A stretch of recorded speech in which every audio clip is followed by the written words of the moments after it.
Happy birthday to you. Happy birthday to you. Happy birthday, dear Gautam. Happy birthday to you.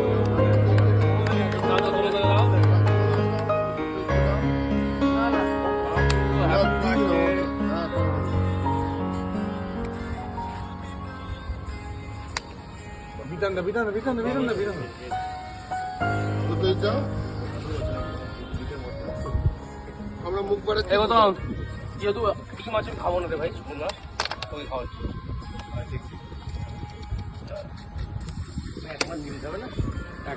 এই সোমবার সোমবার ভাই সোমবার আমার সোমবার আমারও মাছ পারবো না খাওয়ার কারণ কি সোমবার হ্যাঁ সোমবারই শূন্য হয় যদি তুমি দাড়ি কাটবে না থাকবে আমি তো রাখি প্রতি মাসে দেখি ওটা দেখে Gautam, happy birthday. Happy birthday সুস্থ থাকো সবাই আমরা যেন এরকম ভাবেই থাকতে পারি। ব্যাস